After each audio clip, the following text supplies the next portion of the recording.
The sun over the Montana Territory in the summer of 1889 was not a gentle thing. It was a hammer, beating down on the cracked red earth until the heat rose in shimmering waves, distorting the horizon into a drunken wobble. Dust, fine as powdered cinnamon, was the territory's most abundant crop. It settled in a pale film on the drooping leaves of cottonwood trees, coated the sills of every window, and worked its way into the very weave of a person's clothing, leaving a perpetual grit on the tongue. It was a land that promised much but gave little without a fight, a place where the sky was a vast, unforgiving blue, and the ground was a study in thirst. At the heart of this parched landscape lay the town of Dry Creek. The name was an honest one. The creek that gave the settlement its purpose had dwindled to a muddy trickle, a brown vein in the dry flesh of the land. The town itself was little more than a single wide street flanked by a dozen sun-bleached wooden buildings.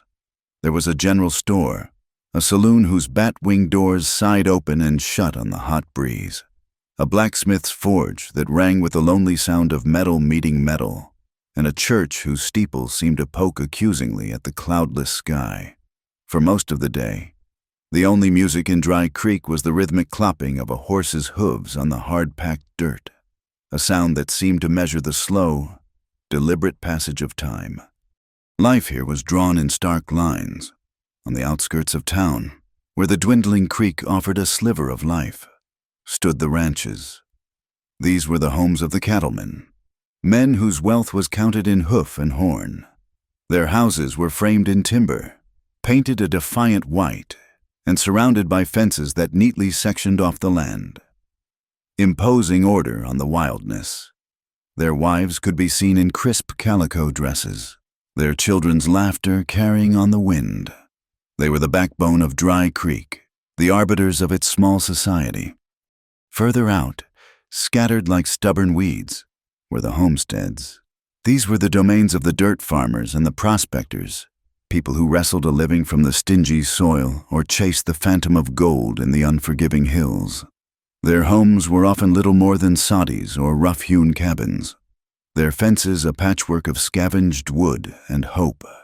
They were a people etched by sun and worry, their gazes fixed on the horizon, always watching for rain that rarely came or trouble that always did. The social distance between a white-fenced ranch and a sod-roofed cabin was wider and more impassable than the miles of dusty land that separated them. Into this carefully balanced world of have and have not, Eleanor Mayfield and her mule, Jasper, were a category all their own. At 28, Eleanor was a young woman, but the last 2 years had scrubbed the youth from her face, leaving behind a quiet resilience that settled in her eyes and the firm set of her jaw. Her husband, Thomas, had been a man full of big dreams and calloused hands. He had seen a future in the dark maw of the copper mines, a future that had collapsed on him and 2 other men one gray afternoon, leaving Eleanor with nothing but a half-finished cabin, a patch of stubborn dirt, and the old mule who had hauled their meager possessions into this life. Jasper was her inheritance. He was a creature of immense patience and profound obstinacy, with long, expressive ears that seemed to register every nuance of Eleanor's mood. His hide was the color of the dusty road, and his eyes were dark, liquid pools of weary intelligence. He was her companion, her confidant, and her only link to the life she had lost. Together, they were a familiar, and often ridiculed, sight. As she led him down the main street of Dry Creek, his steady, plodding gait a counterpoint to her own, the whispers would follow them like flies. Just a widow with a mule? The phrase had become her name in this town. It was murmured from the shaded porch of the general store, spoken with a smirk by the loafers outside the saloon. It was a dismissal, a neat and tidy label that stripped her of her past, her grief, and her quiet dignity. It made her simple, an object of either pity or scorn, and nothing in between. The women of the town, the wives of ranchers and merchants, would watch her from behind their lace curtains. They saw her worn denim trousers, a scandal in themselves, and the plain, faded blouse she wore, They saw the way she carried herself, with a straight spine that refused to bow, and they mistook her resilience for hardness, her independence for pride.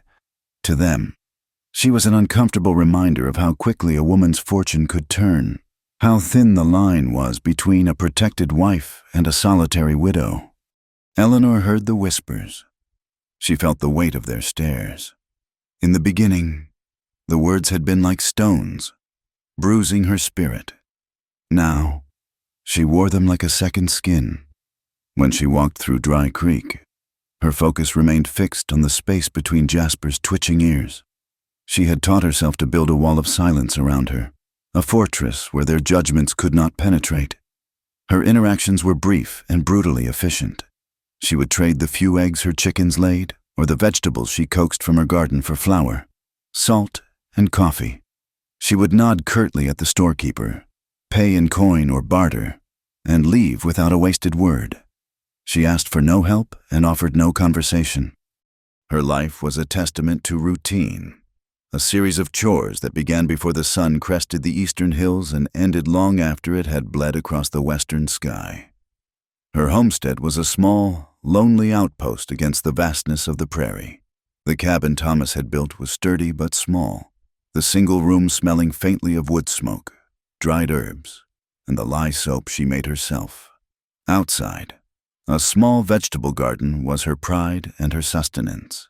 Each tomato and squash a small victory against the arid soil. She hauled water from a well that was threatening to run dry, her arms and back aching with the familiar strain.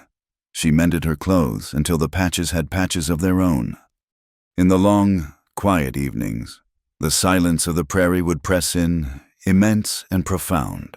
It was in those moments that the wall she maintained in town would crumble. She would sit on the small step of her cabin, watching the stars prick the black velvet of the sky, and the loneliness would be a physical presence, a cold ache in her chest. She missed Thomas with a fierceness that stole her breath. She missed his easy laughter, the solid warmth of him beside her in their narrow bed, the way he would look at her as if she were the only thing that mattered in this harsh, empty land. He had promised her a house with a real porch and windows that did not rattle in the wind. He had promised her a life. Instead, he had given her a grave to visit and a silence that echoed with all the words left unsaid. It was during these times that Jasper was her only comfort. She would lean against his warm, solid flank, her fingers tracing the coarse hair of his neck. She spoke to him, not in the nonsensical babble one might use for an animal, but as an equal. She told him of her day, of the price of flour, of the way Mrs. Henderson had looked right through her at the store. She shared her fears about the coming winter and her small, fragile hopes for the spring. The mule would stand perfectly still, his ears swiveling to catch her words, and when she was finished, he would often let out a long, sonorous sigh, as if he understood everything and shared the burden of it all. He was more family to her now than anyone in Dry Creek. He did not judge. He did not whisper. He simply was. There was a dry, self-aware humor that lived inside her, a quiet wit that was her sharpest tool for survival. She knew how she looked to the town. She was the widow with the mule, a walking cautionary tale. Sometimes, alone in her cabin, she would catch her reflection in the small, cracked piece of mirror she owned and see the smudge of dirt on her cheek, the stray hairs escaping her bun, and she would allow herself a small, wry smile. They saw a poor, broken woman. They did not see the iron in her spine, the fierce, stubborn spark of life that refused to be extinguished. They did not know that she had learned to find a strange sort of freedom in their disdain, because they expected nothing of her. She owed them nothing in return. She was untethered, unbound by the delicate rules of their society. One sweltering afternoon, she was guiding Jasper home, her small cart loaded with a sack of flour and a few other necessities. The road back to her homestead was little more than 2 ruts carved into the earth, a lonely track that wound through sagebrush and rock. The sun was relentless, and the air was thick with heat. As she passed the last of the white-fenced ranches, she saw one of the ranchers' wives, a woman named Beatrice, tending to a bed of roses that bloomed in defiant splendor against the arid backdrop. Beatrice looked up, her face shaded by a wide-brimmed hat, and her eyes met Eleanor's for a brief moment. There was no malice in her gaze, but something worse, a cool, distant pity. It was the look one gave to a stray dog or a crippled bird. Eleanor's grip tightened on Jasper's lead. She did not look away. She held Beatrice's gaze until the other woman, flustered, turned back to her flowers. Eleanor nudged Jasper forward. The squeak of the cart wheels the only sound. She did not need their pity. Pity was a soft, useless thing. Survival was hard and sharp and real. It was the calloused skin on her palms, the ache in her back, the dust in her throat. It was the comforting, solid presence of the old mule walking steadily beside her. They could keep their pity, their whispers, and their white fences. She had the vast, silent sky and a will as stubborn as the land itself.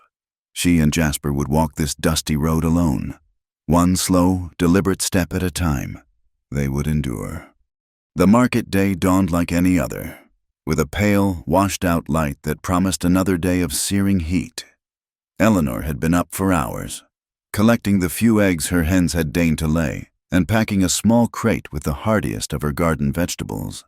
Trading was a delicate business, a matter of turning these small offerings into the staples she could not produce herself. She led Jasper, who seemed to sigh with a deep, world-weary resignation, toward the center of Dry Creek. The town was stirring into its slow rhythm. The blacksmith's hammer was already ringing, a steady, metallic heartbeat. Women in bonnets were sweeping the dust from their wooden porches, a futile but necessary morning ritual. As she passed the saloon, the bat-wing doors were propped open to catch any hint of a breeze. Inside, a group of men who had more time than prospects were already gathered, their morning softened by cheap whiskey. Their laughter, coarse and loud, spilled out onto the street.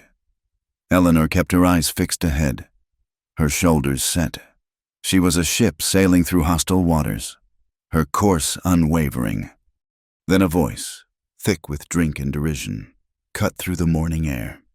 "Well, looky there. She ain't got no man. Just a mule with more sense than she does."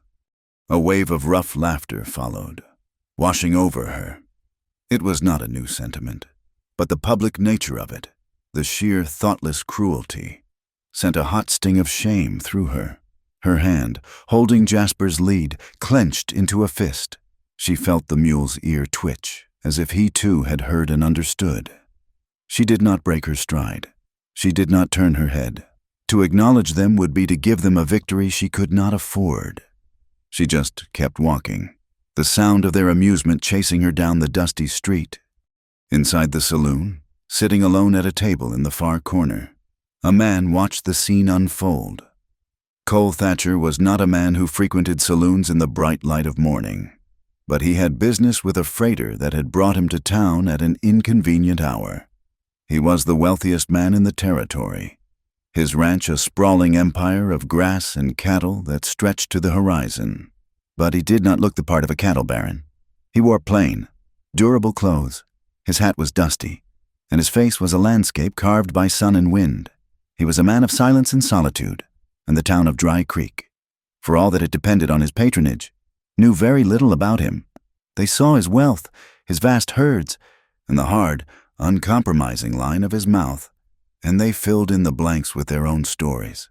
They called him cold, ruthless, a man with a heart as barren as the land in a drought. He had heard the comment.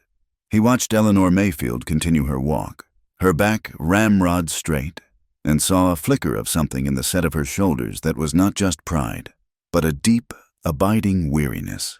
His gray eyes, usually as impassive as stone, narrowed slightly. He took a slow drink from his glass, his gaze following her until she disappeared into the general store. He said nothing. The men at the bar continued their banter, the moment forgotten as quickly as it had arrived. But Cole Thatcher did not forget. An hour later, her business concluded. Eleanor began the long walk home. Her cart was a little heavier now, carrying a precious sack of flour, a small tin of coffee, and a length of twine. The sun was higher in the sky, a merciless white disk. The heat was a physical weight. Jasper plodded along, his head low, his pace steady. The rhythm of his hooves was a familiar comfort. The road leading out of Dry Creek was treacherous in places. A half-mile from town, it dipped into a shallow ravine where a leaky water trough from one of the big ranches created a persistent patch of slick, red mud. It was a known hazard, a place where wagons often got stuck. Eleanor approached it with caution, guiding Jasper to the firmest ground she could find. But the recent heat had baked the edges of the mire into a deceptive crust. One of the cart's wheels broke through the surface, sinking deep into the thick, sucking mud beneath. The cart lurched violently. Jasper strained, his powerful muscles bunching, but the wheel was held fast. With a groan of protesting wood, the cart tipped, its delicate balance lost. It crashed onto its side, spilling its contents onto the ground. The sack of flour, the prize of her morning's trade, burst open, its white contents mixing with the red mud to create a pale, doughy paste. Eleanor stared at the disaster, a cold wave of despair washing over her. It was more than just spilled flour. It was a week's worth of baking, a symbol of her constant, grinding struggle. For a moment, she felt the urge to simply sit down in the dirt and weep. The injustice of it, the sheer, dumb luck of it, felt overwhelming. But she did not cry. Tears were a luxury, like pity. She took a deep, shuddering breath, the air hot and dusty in her lungs, and set her jaw. She unhitched Jasper, who stood by patiently, his long ears drooping. Then, with all her strength, she put her shoulder to the overturned cart and tried to heave it upright. It barely budged. It was too heavy, the angle too awkward. She was alone, defeated by mud and gravity. It was then that she heard the sound of an approaching horse. She looked up, shielding her eyes against the glare, and saw a rider coming down the road. It was Cole Thatcher. He reined in his powerful bay horse a few feet away, looking down at her, at the overturned cart, at the ruined flour. His face was unreadable, his expression obscured by the shadow of his hat. Eleanor braced herself for the inevitable. He would either ride on by, ignoring her plight, or he would offer that cool, detached pity that felt worse than scorn. He did neither. He swung down from his saddle in a single, fluid motion. He did not speak. He walked over to the cart, sized up the situation with a practiced eye, and then simply took charge. He positioned himself, bent his knees, and with a grunt of effort that spoke of immense, controlled strength, he single-handedly lifted the cart and set it back on its wheels. Eleanor watched, stunned into silence. He then turned his attention to her spilled supplies. He knelt in the mud, carefully scooping what he could of the flour back into the torn sack, separating it from the worst of the dirt. He gathered her tin of coffee and the roll of twine. His movements were efficient, economical, the actions of a man who knew how to work.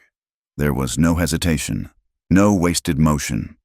When he had recovered what he could, he stood up, his hands and knees coated in mud. He looked at her, his gray eyes meeting hers for the first time. She expected to see judgment, or perhaps even a hint of amusement at her misfortune. But there was nothing of the sort.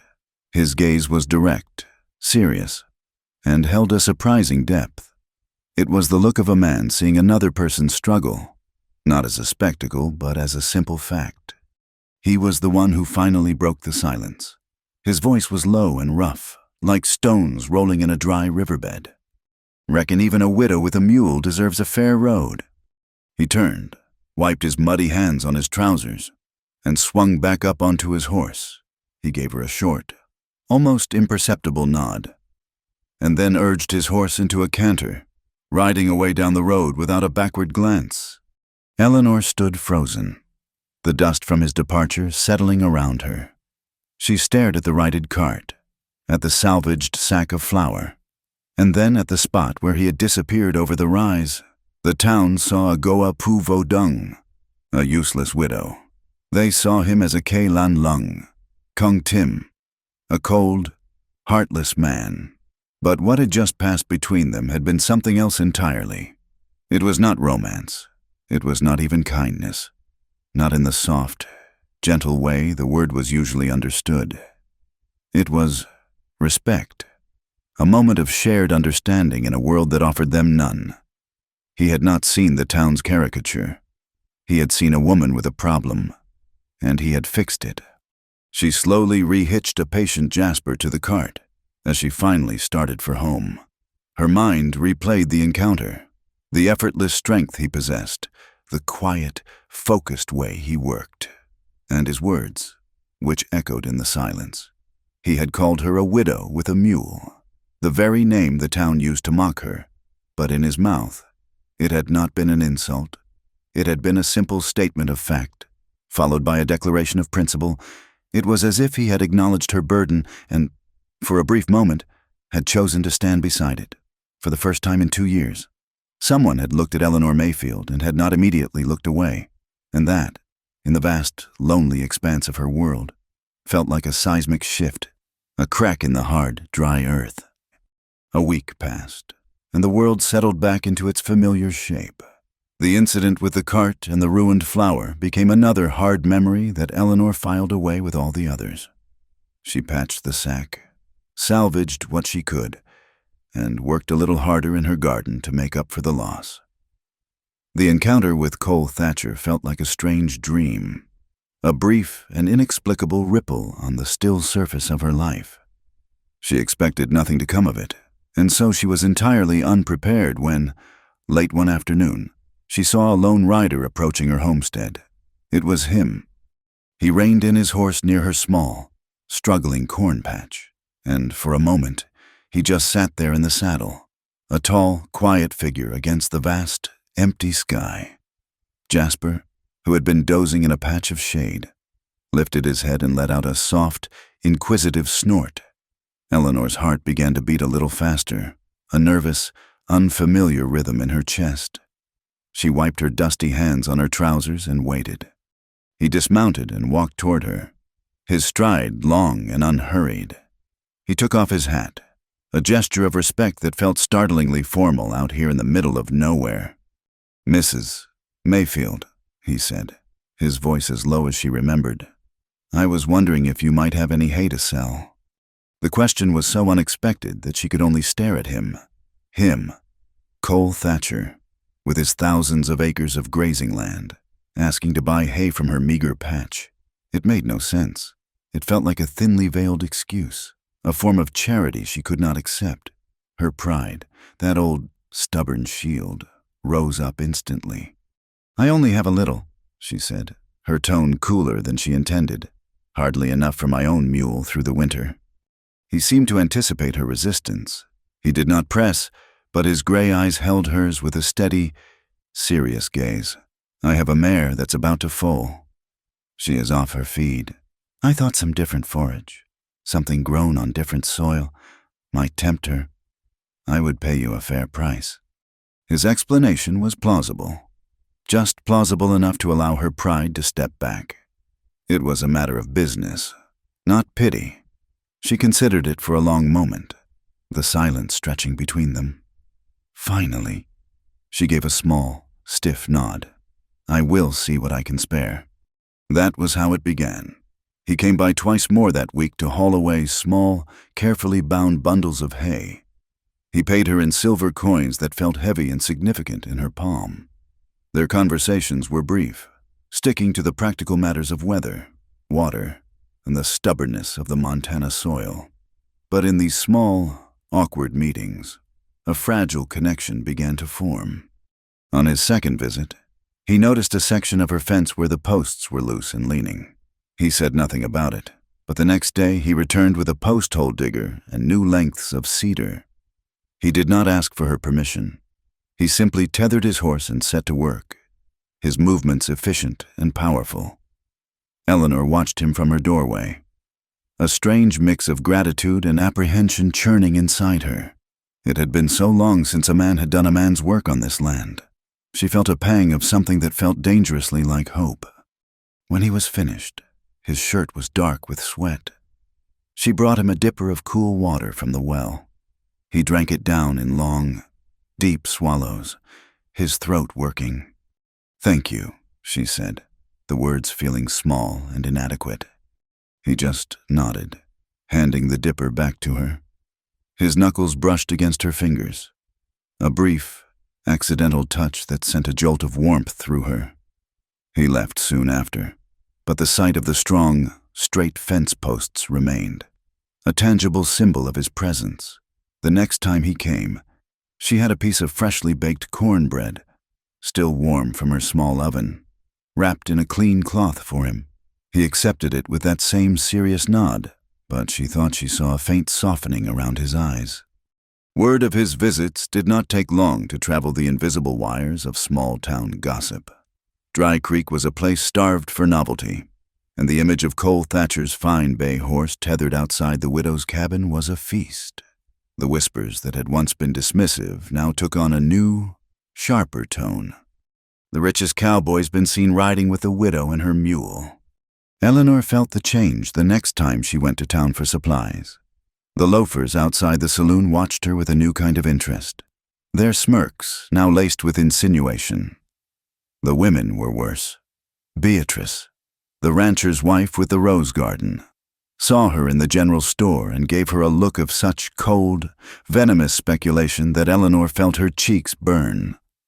They were not just pitying her now, they were judging her, imagining all sorts of things that were not happening.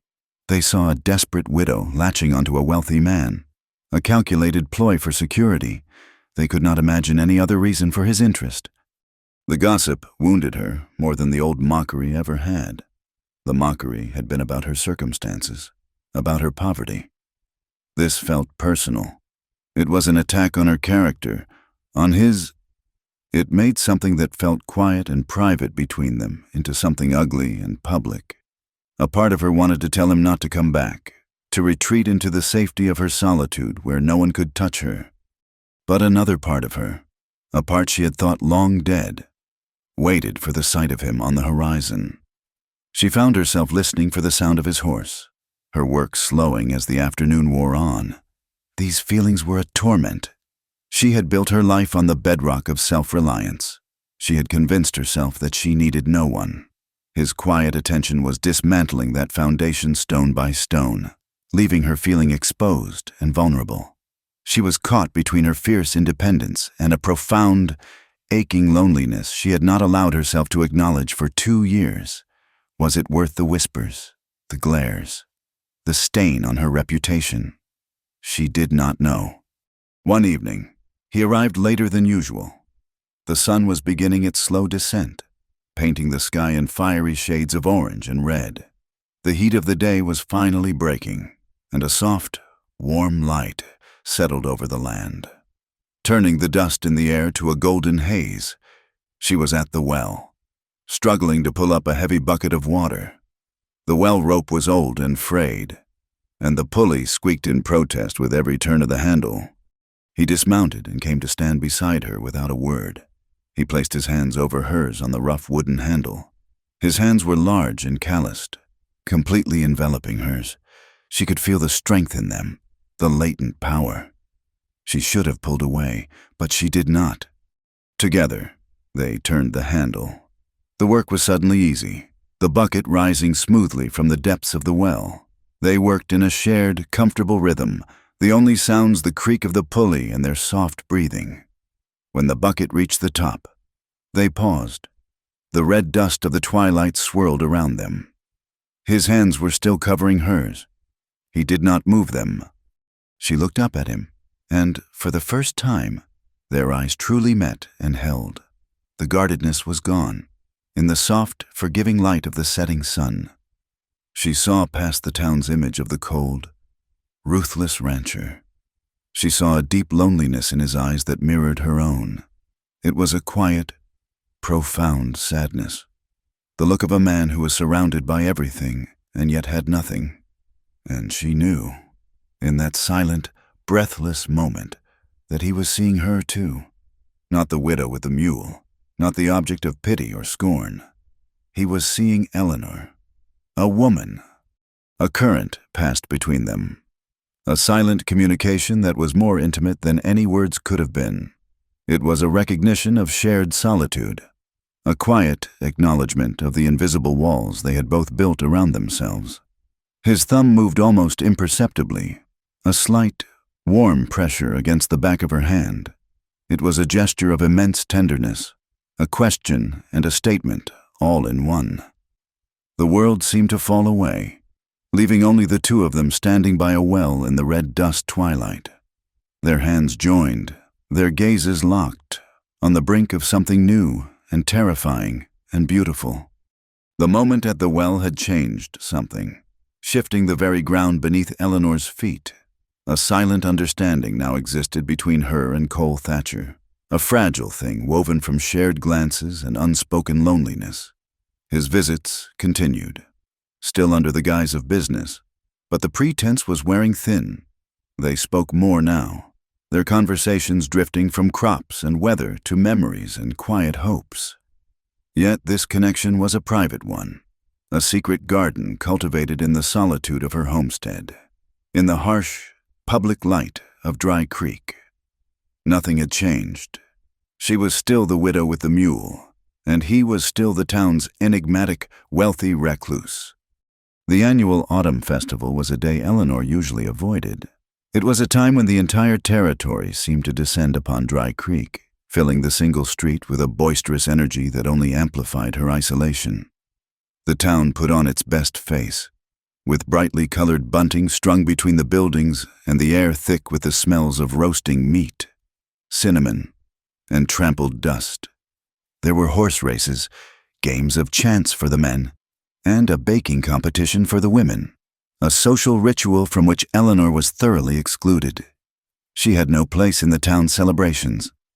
This year, however, she could not avoid it. The nights were growing colder, and she needed a new, thicker blanket, a purchase that required more coin than her usual trades could provide. She also had several jars of pickled beets and spiced peaches, the hard-won fruits of her summer labor, that she hoped to sell at a small, informal market that sprang up on the edge of the festivities. So, with a sense of quiet dread, she loaded her small cart, hitched up Jasper, and made her way toward the noise and the crowds. The town was transformed. Wagons and buggies lined the street. People thronged the wooden sidewalks, their voices a constant, humming roar. Laughter rang out from the saloon, and the tinny, cheerful sound of a fiddle drifted from a makeshift stage. For a moment, Eleanor felt a pang of longing so sharp it was like a physical blow. She remembered attending a similar festival with Thomas, his arm strong and warm around her waist, the world feeling full of promise. Now, she was an island in this sea of humanity, her only anchor the steady, familiar presence of the mule beside her. She set up her small display on a dusty patch of ground with the other homesteaders, her jars of preserves looking humble next to the vibrant quilts and intricate carvings of her neighbors. She stood for hours, exchanging a few pleasantries, making a few small sales. She felt the curious, speculative glances of the townspeople. They saw her, and then their eyes would invariably sweep the crowd, as if searching for the shadow of Cole Thatcher. Their whispers were a constant, buzzing irritation, like mosquitoes at dusk. By late afternoon, she had sold enough to afford the blanket. She packed her remaining jars. Her business in this place concluded. To get back to the main road, she had to navigate the thickest part of the crowd, the area in front of the general store and the saloon. She took a deep breath, her hand resting for a moment on Jasper's sturdy neck. Drawing strength from his calm, she began to lead him through the throng. It was then that she saw them. A group of men, the same ones who often heckled her, were gathered on the saloon porch, their faces flushed with drink and festive boldness. With them stood several of the town's more prominent women, including Beatrice, fanning themselves in the afternoon heat. They saw her coming, and a collective smirk spread among them. Beatrice whispered something to the woman beside her, her eyes glittering with a cruel amusement. A man named Jeb, a loud-mouthed ranch hand who held a grudge against Cole Thatcher over a land dispute, stepped forward. He raised his voice to be heard over the noise of the festival. "There she goes," he bellowed, a malicious grin splitting his face. "Just a widow with a mule." The words, so familiar, so full of casual contempt, cut through the festive air. A ripple of cruel laughter spread through the crowd around them. It was not just the men on the porch. Others turned to look, to snicker, to point. The sound washed over Eleanor, hot and suffocating. Her face burned with a humiliation that was all the more acute for being so public. She wanted to disappear, to dissolve into the dust. Her first instinct was to hurry, to pull Jasper and flee the sound of their scorn. But some deep, stubborn core of her refused. She would not run. She lifted her chin, her eyes fixed on a point far down the road, and kept her pace steady. The laughter swelled, a chorus of derision. It seemed to go on, a public verdict on her life, her worth. She could feel hundreds of eyes on her, dissecting her, dismissing her. It was in that moment, when the shame felt absolute and her isolation complete, that a new sound inserted itself into the cacophony. It was the slow, rhythmic, and heavy tread of a single horse, a sound that cut through the noise with an authority that could not be ignored. The crowd near the saloon began to part. The laughter faltered, dying in people's throats as they turned to see the source of the sound. Cole Thatcher, mounted on his big bay horse, rode slowly into the space that had opened up.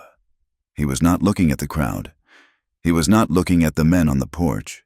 His gaze, steady and intense, was fixed entirely on Eleanor. He did not stop in front of her.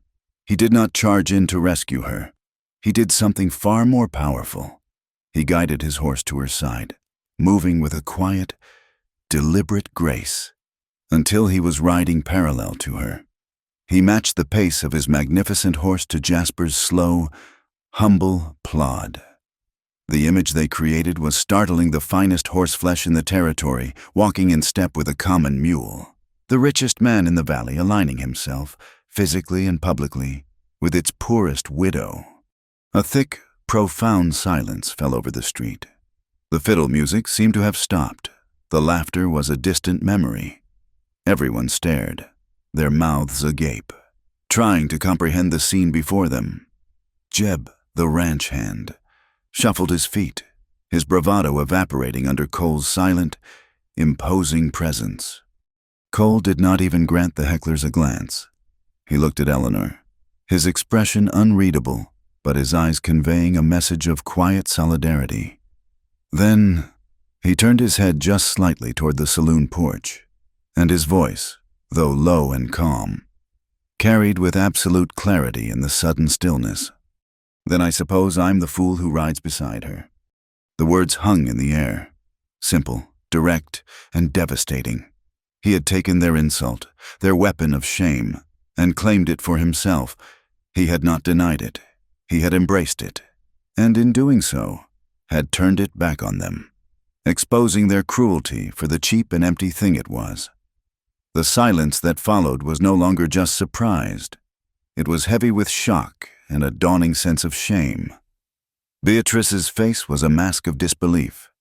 Jeb looked down at his boots, his face a dull, mottled red. Cole turned his attention back to Eleanor. He gave a slight, almost imperceptible nod toward the road ahead.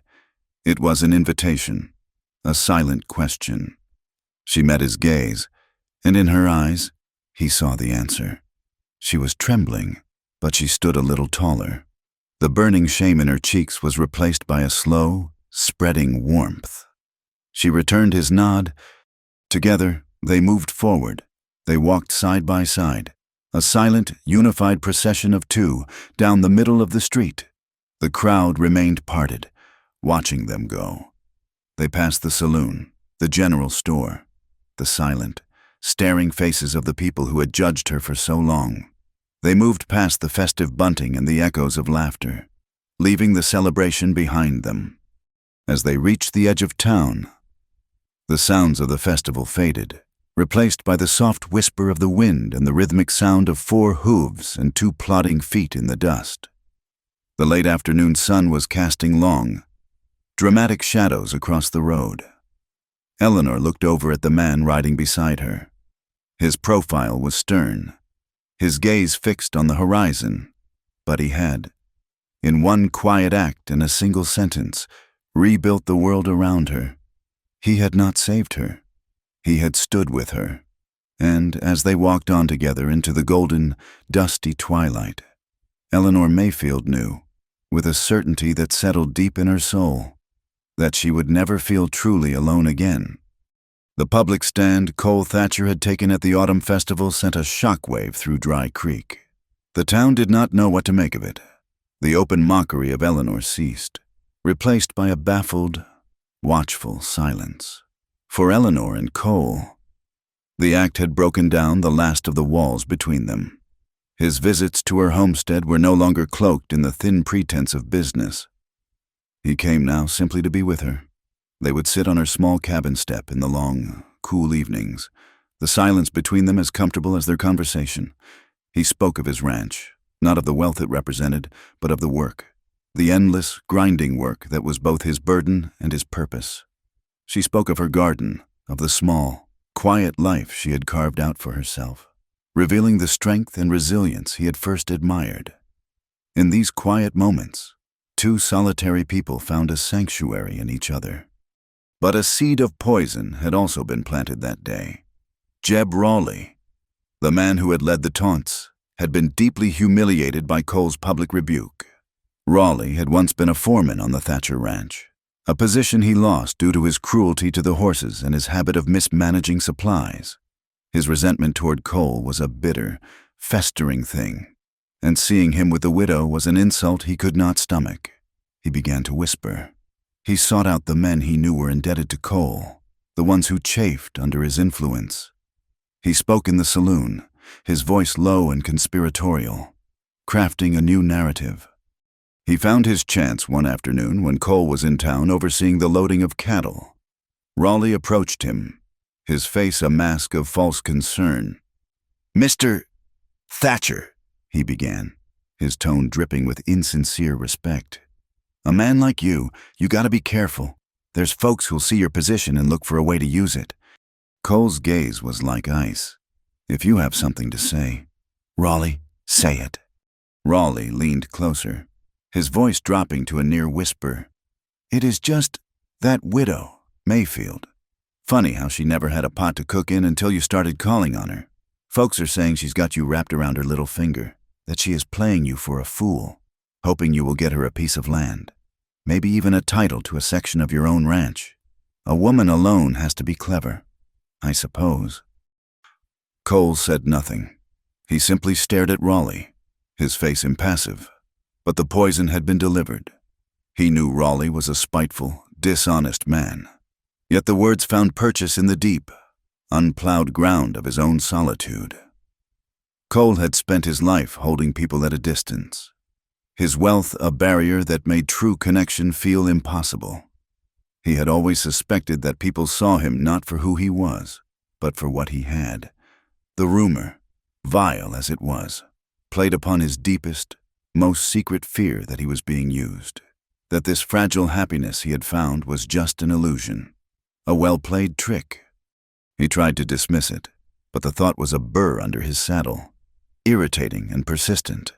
He found himself watching Eleanor with a new, unwelcome suspicion. He noticed how worn her dress was, how she carefully mended a tear in Jasper's harness instead of buying a new one. Before, he had seen these as signs of her strength and thrift.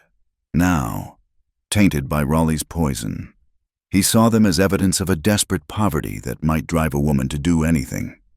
A few days later, he was at her cabin, helping her shore up the small roof before the winter snows came. The work was hard, and they moved with the easy rhythm they had developed. But the silence between them was different. It was no longer comfortable. It was strained. Finally, as they stood on the ground, surveying their work, he spoke, his voice unnerving in its casualness. "This is a hard piece of land," he said, gesturing to her small homestead. A person could work their whole life and have little to show for it. Eleanor nodded, wiping sweat from her brow with the back of her hand. "It is honest work, though, and it is mine." "But you must want for more," he pressed, his eyes searching her face. A better place, something with more water, more security. A small line of unease appeared between her eyebrows. "I suppose everyone wants for a better life, but I am content with what I have earned." His next words were quiet, but they struck her with the force of a physical blow. "And what is it you think you have earned from me, Eleanor?" She recoiled as if he had slapped her.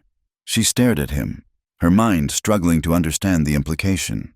The coldness in his tone, the suspicion in his eyes, it was a betrayal so profound it stole the air from her lungs. "What are you asking?" she whispered, her voice trembling. "It is a simple question," he said, his own pain making him cruel. "The whole town is talking. They see the richest man in the territory spending his time at a dirt-poor widow's cabin. They wonder what she wants from him. I am starting to wonder myself." The color drained from her face, leaving it pale and stark. The hurt was a white-hot flash, followed by a wave of cold, clarifying anger. This was an attack on the very core of who she was. All her life, her pride, her self-reliance, had been the only things she truly owned. And he, the one person she had allowed herself to trust, was accusing her of being a scheming, manipulative fraud. "Get off my land," she said, her voice low and shaking with a fury he had never seen. "Eleanor," he started, a flicker of regret in his eyes. "Now," she commanded, pointing toward the road. "You have said what you came to say. You have made your opinion of me quite clear. I have nothing left to say to you. Take your suspicions and your money and go." He stood there for a long, terrible moment, the gulf between them suddenly as wide and empty as the prairie itself. Then he turned without another word, mounted his horse, and rode away. Eleanor watched him go, her body rigid, her heart a cold, heavy stone in her chest. She did not cry. Her grief was too deep, too sharp for tears. She stood there until he was a tiny speck on the horizon. Then she turned and walked back into her cabin. The space that had been her sanctuary now felt like a cage. Every corner held a memory of him, the fence he had mended, the chair he had sat in, the lingering scent of his leather and the dust of the trail. She could not stay here. She could not stay in a town that had branded her, or near a man who believed the worst of her. Her decision was swift and absolute. She would leave. She would go somewhere no one knew her name, somewhere she could start again. Alone. She worked through the afternoon with a numb, frantic energy. She packed a single small bag with her few belongings, a change of clothes, her mother's locket, the small amount of coin she had saved. She loaded her cart with a sack of oats for Jasper, a water skin, and the new blanket she had bought at the festival. She left the rest, the jars of preserves, the furniture Thomas had built, the life she had known. She was stripping herself down to the essentials, just as she had when she first arrived. As the sun began to set, casting long, mournful shadows, she hitched Jasper to the cart. She did not look back at the small cabin. She fixed her eyes on the vast, empty expanse to the west and started walking. That night, the sky turned a strange, sickly yellow. The wind, which had been a gentle breeze, began to pick up, whining around the corners of Cole Thatcher's large, empty house. He sat in a chair by the cold fireplace, the conversation with Eleanor playing over and over in his mind. The look on her face when he had spoken those terrible words, the shock. The betrayal was seared into his memory. He knew he had made a mistake. He had let the spiteful words of a lesser man poison the one good, true thing in his life. The storm outside was a fitting reflection of the tempest in his own soul. The wind grew into a howling gale, rattling the windows in their frames. It carried with it a new sound, the hiss of sand against the glass. A dust storm, a true prairie monster, was descending upon them. He stood and looked out the window. The world was gone, erased by a churning, opaque wall of brown. Visibility was non-existent. It was a storm that could strip paint from a barn and scour a man's skin from his bones. And then a thought struck him with the force of a physical blow. Eleanor. She was out there, alone. He had driven her away with his pride and his fear, and now she was at the mercy of this. He did not hesitate. He grabbed his heaviest coat and a lantern, his heart pounding with a terror he had never known. He ran to the stables, the wind tearing at him, the sand stinging his eyes and filling his mouth. He saddled his horse, a powerful animal, but even it was spooked, its eyes wide with fear. He rode out into the maelstrom, the lantern casting a feeble, useless glow in the thick, swirling darkness. He was riding blind, guided only by the road and a desperate, prayerful hope. The wind shrieked, a demonic sound, and the air was so thick with dust it was hard to breathe. He rode for what felt like hours, shouting her name into the wind, his voice immediately swallowed by the roar. He was searching for a ghost in a hurricane. He thought of her small cart, of her old mule, and his despair deepened. They would stand no chance against this. He finally veered off the main road, gambling that she might have sought shelter in a small ravine where an old, long-abandoned well stood. It was a desperate chance. He found the cart first, overturned, one wheel broken, a short distance away. Jasper stood with his back to the wind, his head low, a statue of stoic misery. And then Cole saw her. She was lying at the base of the dry stone well, a small, still form curled against the indifferent stone. She was unconscious, her face pale, her hair and clothes caked with dust. For a terrible moment, he thought he was too late. He leaped from his horse and rushed to her side, his hands trembling as he felt for a pulse. He found it, faint and thready. But there, she was alive. He lifted her into his arms. She was so light. He carried her to his horse, the storm raging around them, trying to tear her from his grasp. He mounted, cradling her against his chest, her head lolling against his shoulder. He turned the horse back the way he had come, into the teeth of the gale, his mind a maelstrom of fear, regret, and a single, desperate vow he would not lose her. He would get her home. The journey back was a battle against a living, malevolent entity. The wind did not just blow. It screamed, a high, thin sound of pure fury that seemed to want to peel the world down to its bones. Cole leaned low over his horse's neck, shielding Eleanor's body with his own, his coat a futile barrier against the stinging, scouring sand.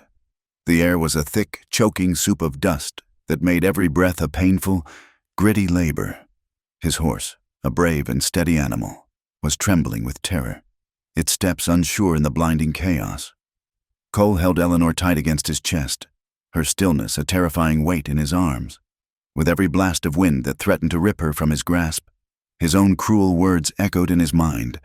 "What is it you think you have earned from me?" He had driven her into this hell. The thought was a shard of ice in his gut. This was his fault. His pride, his fear, his unforgivable foolishness had sent her out into the teeth of this monster. His sprawling ranch house, when it finally emerged from the swirling brown gloom, looked less like a home and more like a fortress, a solid, defiant shape against the storm's rage. Lights glowed yellow in the windows, a beacon he had never been so grateful to see. He half fell, half slid from the saddle, his legs numb and weak, but his arms held their precious burden securely.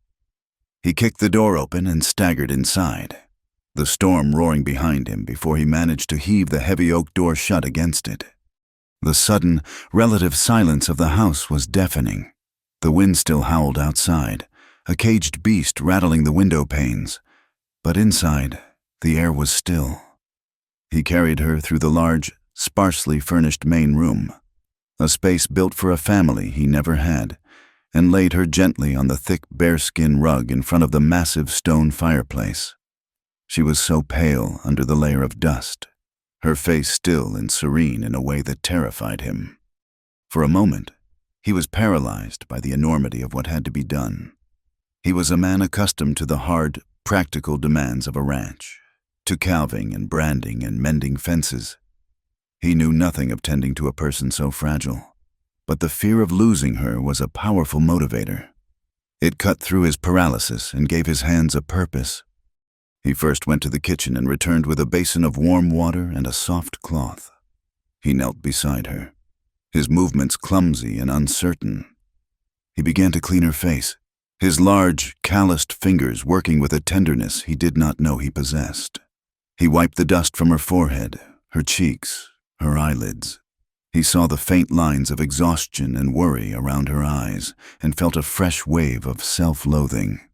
As he cleaned her hands, he saw the calluses on her palms, the signs of her hard, solitary life, and he understood that he had not been dealing with a schemer, but with a woman of immense, quiet strength. He worked methodically, cleaning the grit from her hair as best he could, his touch gentle. She did not stir. Her breathing was shallow but steady. Once he had done what he could. He knew he had to get her warm. The chill of the storm had seeped deep into her. He turned to the cold hearth and built a fire, his hands working with their old, familiar competence. He laid the kindling, struck a match, and coaxed the flames to life, their greedy, crackling sound a welcome counterpoint to the storm's mournful howl. As the fire grew, casting a warm, dancing light across the room, he stood and went to a large wooden chest in the corner of the room. He opened it and pulled out a thick, heavy woolen blanket, one his mother had woven years ago. He unfolded it and returned to her side. He carefully shifted her, pulling the blanket around her, wrapping her in its warmth. His hands were shaking, not from the cold, but from the raw, overwhelming terror of almost losing her, of the gaping void that had opened up in his life at the thought of her being gone.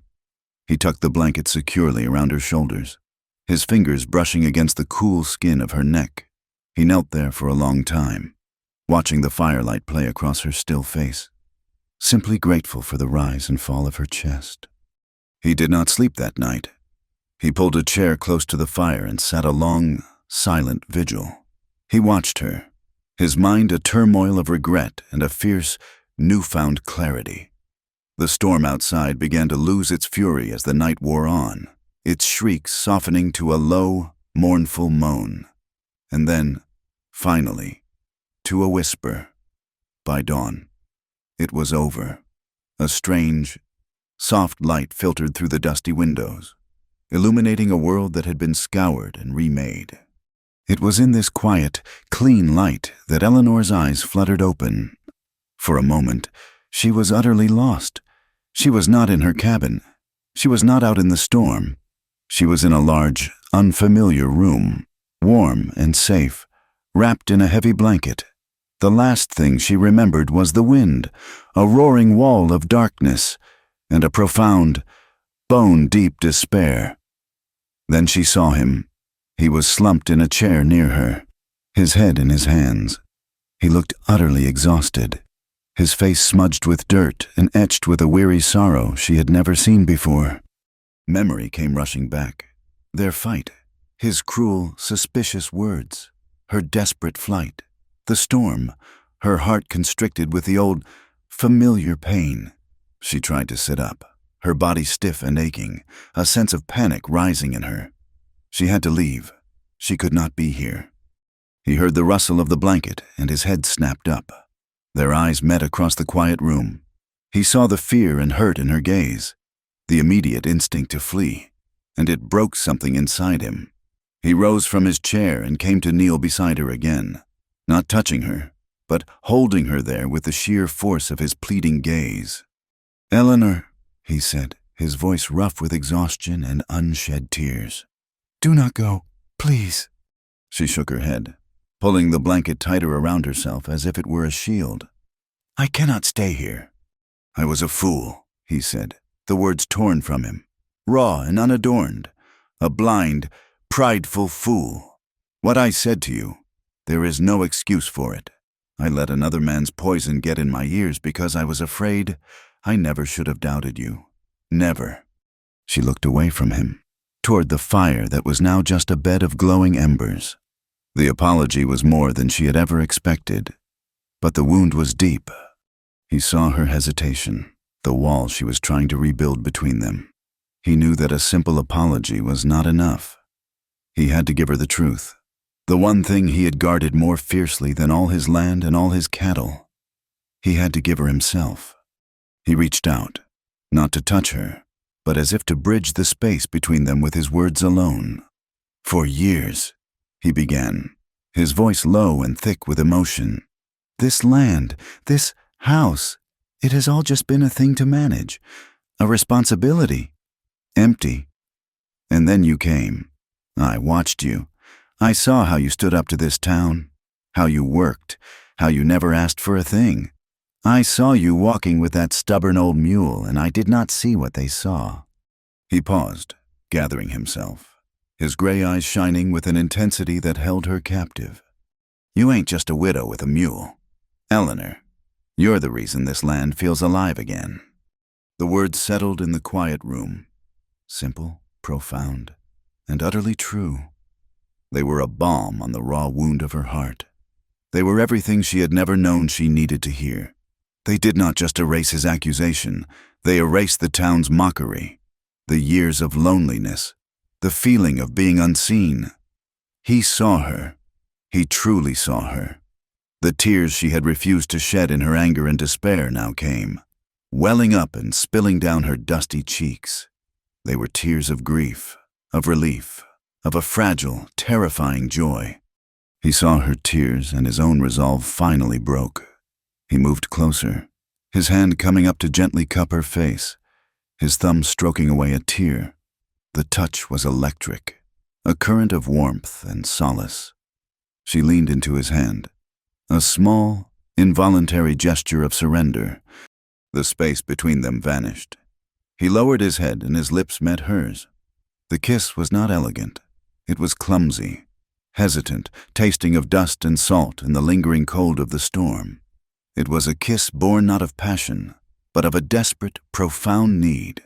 It was a promise of comfort after a long trial, a quiet vow in the dawn of a new day. It was simple. It was imperfect, and in the warm, gentle light of the fire's dying embers, it was the most real and honest thing either of them had ever known. The world after the storm was unnervingly quiet, washed clean and cloaked in a profound stillness. Cole did not take Eleanor back to her homestead right away. He insisted she rest, tending to her with a gentle, solicitous care that was a world away from the hard, solitary man he had always been. For 2 days, she stayed in his large, quiet house, a guest in a life she had never imagined. They spoke little, but the silence was a healing balm, a space for the wounds between them to begin to close. When he finally took her back, the devastation was stark. Her small cabin was still standing, a testament to her husband's careful construction, but the roof was damaged, her garden scoured by the wind, and her fences were a tangled mess. The cart she had abandoned was a wreck, its wheels shattered beyond repair. It was a scene of utter ruin, enough to break the spirit of a less resilient woman. Eleanor stood before it, her hands on her hips, and surveyed the damage. She felt not despair, but a strange sense of release. That little cabin, that patch of stubborn dirt, had been her fortress of solitude for 2 years. Now, it just looked like a place she used to live. She turned to Cole, who was watching her, his face filled with concern, expecting to see her crumble. "It will need a new roof," she said, her voice practical and clear. "And the garden will have to be replanted from scratch. The fences can be mended." He let out a breath he did not realize he had been holding. He had expected tears, perhaps a return to the despair that had driven her into the storm. Instead, he saw the same quiet, indomitable strength that had drawn him to her in the first place. "We will fix it," he said. "The word wave feeling new and solid and right. I will bring lumber from the ranch. My men can have it done in a week." She shook her head. No, Cole, I appreciate the offer, more than you know, but this is not the life I want anymore. He looked at her, confused. What do you mean? This place, she said, gesturing to the homestead. It was about surviving, about holding on. I do not want to just survive anymore. I want to build something. She looked out toward the main road, the artery that connected Dry Creek to the wider world, a ribbon of dust that carried a steady trickle of strangers, prospectors, and freighters. People pass by here every day. They are tired, thirsty. They have nowhere to stop between here and the next town. They need a place to rest.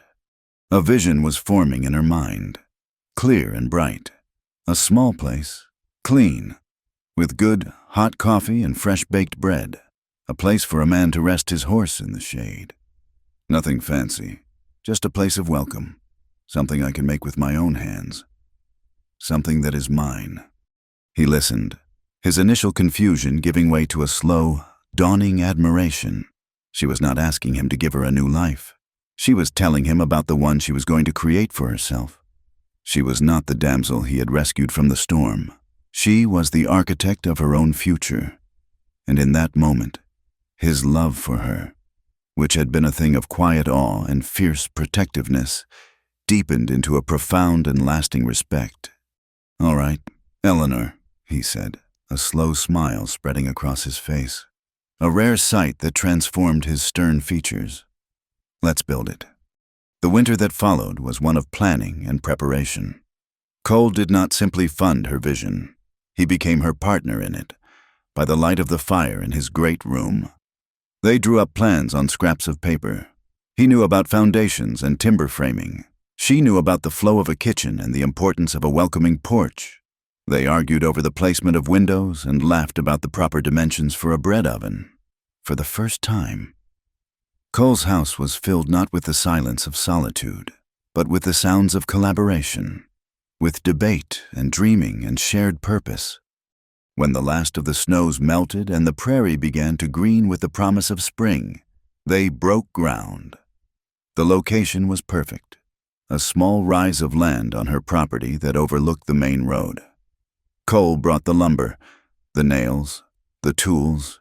He brought two of his most trusted ranch hands, men who knew how to build, and he worked alongside them, his sleeves rolled up, his hands as calloused and capable as theirs. He was no longer just the owner of the ranch. He was a builder, a creator. Eleanor was there every day, from sunrise to sunset. She directed the work, her vision clear and unwavering. She hammered nails, her aim true. She learned to mix mortar for the foundation of the fireplace. She planted a new, larger garden. This one not for mere survival, but for the bounty it would provide her future customers. Jasper, the old mule, seemed to have a new lease on life, hauling small loads of wood and supplies. His presence a comforting, steady link to her past as she built her future. The town of Dry Creek watched the construction with a sort of dumbfounded curiosity. The structure that rose from the prairie was not a cabin. It was a long, low building with a deep, welcoming porch and large windows. The whispers started again, but they were different now, tinged not with scorn, but with confusion and a grudging sort of interest. What was the widow building? What was Cole Thatcher doing, working like a common laborer in the hot sun? By the time the first summer wildflowers bloomed, it was finished. A simple, hand-painted sign swung from a post out front, "The Widow's Stop." The name was a deliberate choice, an act of reclamation. She was taking the name they had used to mock her and turning it into a beacon of welcome. The inside was simple, clean, and filled with light. The wooden floors were scrubbed bare, and a half-dozen small, sturdy tables were spaced throughout the room. A long counter stood at one end, and behind it, the air was already thick with the rich, comforting aromas of brewing coffee and baking bread. It was the smell of home, of safety, of rest. The first customers were strangers, dusty travelers who were grateful for a place to stop. They would come in, order a cup of coffee and a thick slice of Eleanor's cornbread with honey, and they would talk. They spoke of the road, of their destinations, of the news from other parts of the territory. Eleanor, who had been a creature of silence for so long, found a new pleasure in these conversations, in the small human connections forged over a shared meal. Slowly, tentatively, the people of Dry Creek began to come. It started with a few of the ranch hands, men who worked for Cole, stopping in out of loyalty to their boss. They left impressed, speaking of the good coffee and the fair prices. Then, one afternoon, a wagon carrying a homesteader's family pulled up. The wife, a woman Eleanor had only ever seen from a distance, came in with her children, her face wary. She ordered milk for the children and coffee for herself. She sat and watched Eleanor work, and by the time she left, the wariness in her eyes had been replaced by a quiet respect. The turning point came on a hot Saturday afternoon. Beatrice, the rancher's wife who had once looked at Eleanor with such cold disdain, came in with two other women. There was an awkward silence as they stood in the doorway, their fine dresses a stark contrast to the simple room. Eleanor simply smiled, a genuine, untroubled smile. "Ladies," she said, her voice warm. "Welcome. Can I get you some coffee? The apple cake is fresh out of the oven." They stayed for an hour. They spoke of the heat, of the upcoming church social, of all the small things that made up their lives. And Eleanor spoke with them, no longer an outsider, but a proprietor, a woman of business, a part of the community in a way she had never been before. One day, a freighter, a man with a long white beard and eyes that had seen 1,000 miles of road, sat at her counter, nursing a cup of coffee. He looked around the bustling little room, then looked at her. "I heard a story about this place," he said, his voice a low rumble. "Heard it was started by a woman they used to laugh at. So you are the widow they laughed at." Eleanor was wiping down the counter, the movement smooth and practiced. She paused and looked at the man, a small, knowing smile touching her lips. She thought of the years of scorn, of the whispers, of the crushing loneliness, and she thought of how distant all of that felt now, like a story about someone else. "Guess they stopped laughing once I stopped listening," she said softly. The freighter grunted, a sound of profound approval, and took another long drink of his coffee. That evening, as the sun began its slow, spectacular descent, painting the prairie in shades of gold and rose, Cole arrived. This was their ritual now. At the end of the day, he would ride over, and they would walk together as the world grew quiet. She untied her apron, and they left the warm, welcoming light of the stop behind them. Walking out onto the familiar, dusty road, Jasper, who had been dozing in the shade of the new building, ambled over and fell into step beside them, his presence a comforting, unspoken part of their shared journey. They walked in a comfortable silence, watching the sky's colors deepen. The land that had once seemed so harsh and unforgiving now felt like a promise. It was a land of second chances, a place where a person could build a new life from the dust of an old one. Cole looked over at her, at the quiet strength in her profile, at the way the setting sun caught the light in her hair. He thought of the woman he had first seen walking down the street of Dry Creek, a solitary, defiant figure against a backdrop of mockery. And he thought of her now, the heart of a new community, a woman who had not been saved, but who had saved herself. "They laughed once," he said, his voice quiet in the vast, still twilight, "but now, I reckon they'll remember." Eleanor slipped her hand into his, her fingers lacing with his, strong and sure. She looked ahead at the endless, open road, no longer a path of escape, but a journey they would walk together. And she smiled. The summer of 1890 baked the Montana Territory with a familiar, benevolent warmth. The sun, once a hammer of oppression, now felt like a gentle hand on the land. Along the dusty main road, where travelers once saw nothing but an unforgiving expanse of sagebrush and rock, there now stood a low, welcoming building with a deep, shaded porch A simple sign, its letters painted with care, swung gently in the breeze. The Widow's Stop. From its open door drifted the lifeblood of the trail, the rich, invigorating aroma of brewing coffee and the sweet, comforting scent of fresh cornbread. The air of desperation that had once clung to this patch of earth had been replaced by a profound and settled peace. Eleanor was no longer the woman the town had known. The sharp, guarded lines of her face had softened, smoothed by a year of purpose and quiet joy.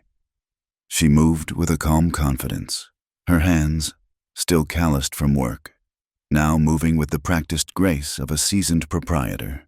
She still wore simple, practical dresses, but they were no longer the faded remnants of a past life. They were the uniform of her new one. She was the heart of this small establishment, a woman who had built not just a business, but a sanctuary.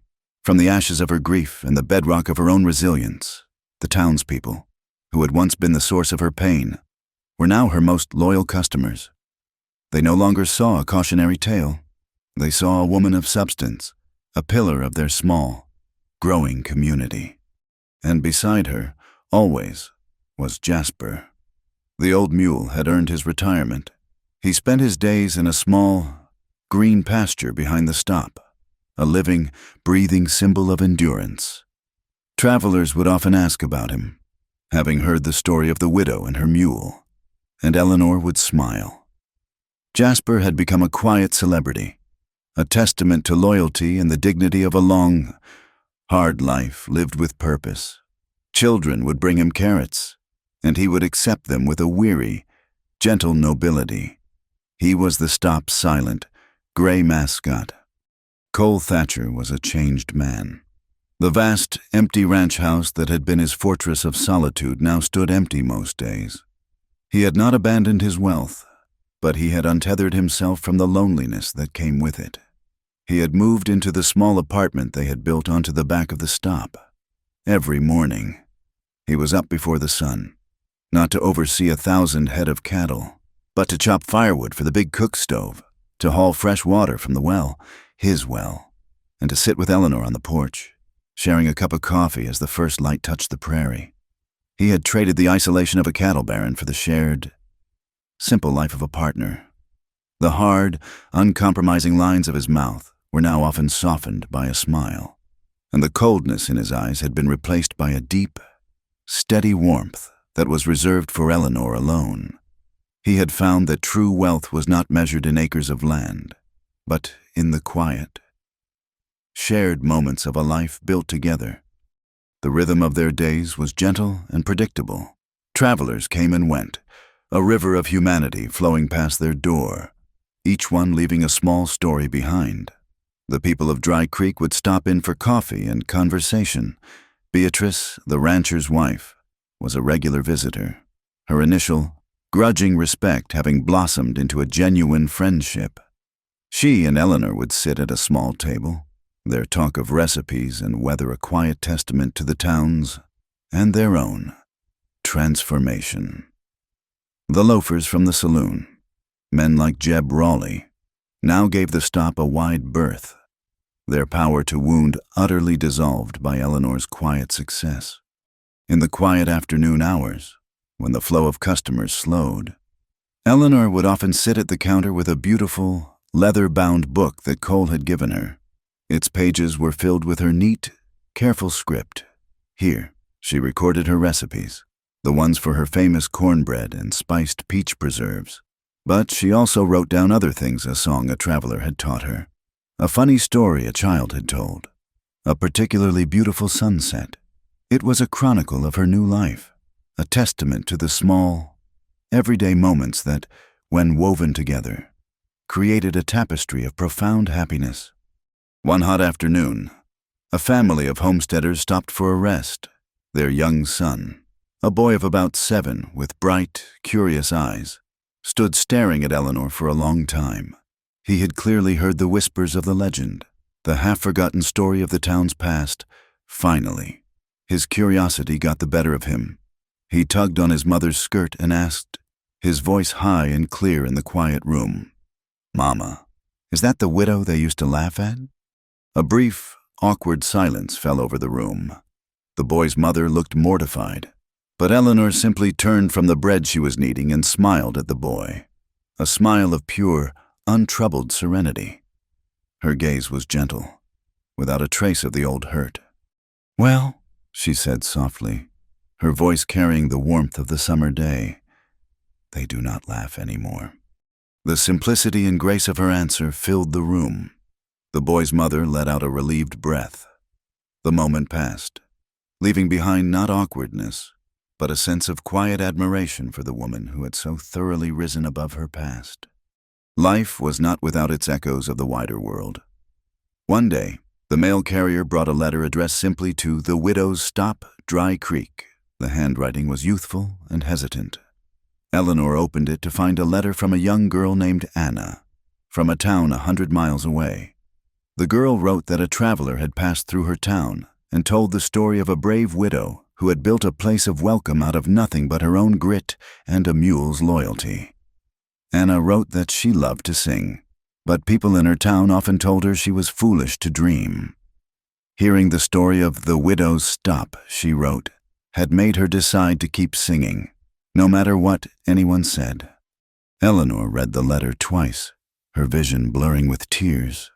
She looked out the window at the endless prairie, at the road that had brought so much pain and, eventually, so much grace to her door. Her small, personal struggle had become a story. A small light of hope passed from one stranger to another. It was a legacy she had never imagined, a quiet continuation of the human spirit's refusal to be silenced. That evening, as the last customer departed and the sun began to bleed its fiery colors across the horizon, Eleanor and Cole stood together on the porch. The day's heat was finally giving way to the cool, gentle breath of the prairie night. Jasper was grazing peacefully in his pasture, his silhouette dark against the vibrant sky. Cole slipped his arm around Eleanor's waist, pulling her close. She leaned her head against his shoulder, a gesture of complete trust and perfect contentment. The world felt right, balanced, and whole. And then, softly, almost to herself, she began to sing. It was not a song of sorrow or of loss, but a simple, quiet folk melody, a tune about planting seeds and waiting for the rain. Her voice, clear and sweet, drifted out into the vast, silent twilight, a small, human sound in the grand, beautiful emptiness of the West. It was a hymn to resilience, a lullaby for a world made new, a final, peaceful note in a story of a love that had been forged not in a grand passion, but in the quiet, steady acts of showing up, of standing beside, of building a life together on the hard, unforgiving, and ultimately beautiful red dust of the American West. Thank you for listening to our story, and we invite you to comment below with where you are listening from so we can all connect and share our thoughts. Subscribe to our channel, Wild West Night, like the video, and support us further by pressing the hype button so this story can be heard by more people.